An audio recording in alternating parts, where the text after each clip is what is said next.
The world has already seen roughly 13 iPhone models. They come in smaller or larger sizes, with a button or without one, with bangs or without them, and with as many as 3 separate camera models. Obviously, some have a wide-angle lens, others have a second lens that allows for portrait shooting, and certain models have a single lens that is capable of shooting both portraits and wide-angle shots, provided we aid it with certain optics. I have an iPhone 11, an iPhone 12 and an iPhone 13. These are the latest releases if you exclude the recently released SE. Now look at these 3 images. Each of them was taken with one of said models. Which one do you think each picture was taken with? We will deliberately leave them unlabeled, but you can leave your guesses in the comments below. But don't worry, we'll label each picture at the end of this video. But anyway, let's have a more detailed look at these 3 iPhone models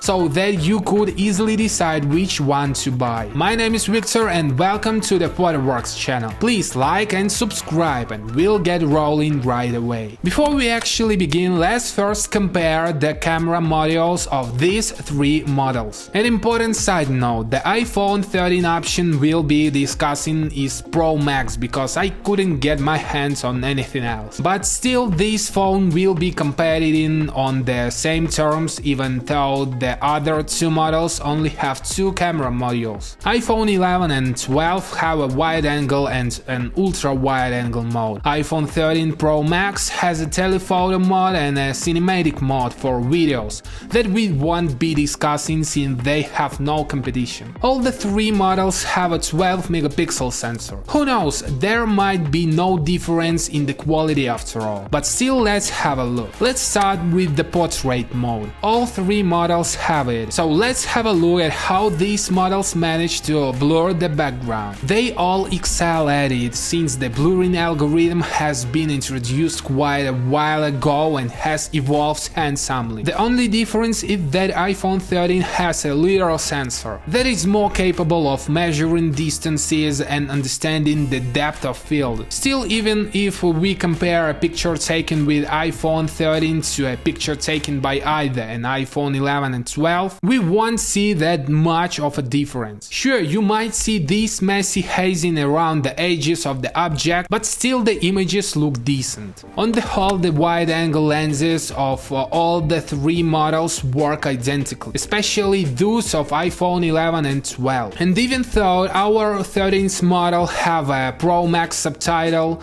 the result isn't mind-blowing. Sure, these colors are a bit different, but all those flaws and discrepancies can be fixed in post-production. And speaking of, granted, you can instantly fix your image with your iPhone, but it's more efficient to do it on a bigger screen and with a trusty mouse in your hand. In other words, consider enhancing your images on your PC. One of the best tools to use is PhotoWorks, and even if the camera phone you are using has no portrait mode, PhotoWorks will take care of blurring the background to imitate it. We have recently posted a detailed guide on how to blur the backdrop of your images with PhotoWorks in mere minutes. Besides, this software lets you fix the exposure if you think that your images is too dark or too bright. There are also tools for enhancing white balance, HSL sliders, cropping, selective color correction, a huge library of filters, and tons more helpful tools. Even if you have never used a photo editor before, PhotoWorks will be a breeze to master. All the tools have built-in prompts and there are myriads of official tutorials online. So if you want to try PhotoWorks yourself, then hit the link in the description to start your free trial. Should you like this software, the same link will give you a chance to get its fullest version at an awesome discount. And while we are waiting for PhotoWorks to download and install, let's dissect the iPhones a little further. All the models have a 120-degree width. Once again, there seems to be no difference. But pictures taken with iPhone 12 and 13 will be a lot sharper than those taken with iPhone 11. The differences can only be be spotted when you shoot under worse lighting conditions, say in the evening. It seems like iPhone 12 and 13 give a brighter image, while iPhone 11 pics are riddled with noise. Granted, there is noise in the other two images, but it is barely noticeable and the pictures still look sharper. And we'll test nighttime mode later. Now let's have a look at how these models deal with zoom images. The older two versions of the device have no built-in zoom lens, but the manufacturer assures us that digital zoom can provide amazing images. iPhone 13 is a clear winner in this case since it has an optical zoom, but let's disregard it. iPhone 11 and 12 provide similar results. There is a slight difference in exposure, but it is easily fixable. Now we'll have a look at the front camera of the models in question. They all have a 12 megapixel sensor with a 2.2 aperture. Now about the selfies they produce. All three models give similar results, but I personally feel like iPhone 11 gives more natural colors. iPhone 13 will give you different color settings to choose from, which is nice but not necessary since you'll be better off fixing color balance in post-production. Let's not forget about shooting videos with the front lens. After all, you can shoot stories for just about any social media platform and even YouTube. iPhone 13 shoots high quality videos, but iPhone 11 gives footage with a starker contrast. iPhone 12 sits somewhere in the middle, but I feel like the quality is superior to the other two models. Now let's have a look at how models in question shoots videos in low conditions with their front lenses. This is the case of Show Don't Tell. Tell us what you think in the comment section. It's time to talk about nighttime images. I think that all the three models provide similar results when it comes to sharpness, give or take. Sure, the exposure is slightly different, the colors can be slightly distorted, but it is all easy to fix in post-production. So the difference isn't all that drastic. iPhone 11 is the only model that has no night mode on its wide-angle module, so it's easy to see who the loser is in this scenario. Another thing, iPhone 13 is the only model that doesn't activate the nighttime mode automatically, which is another advantage of this model. Now let's complete the comparison with the video stabilization feature. iPhone 13, all its versions, is the only model to be equipped with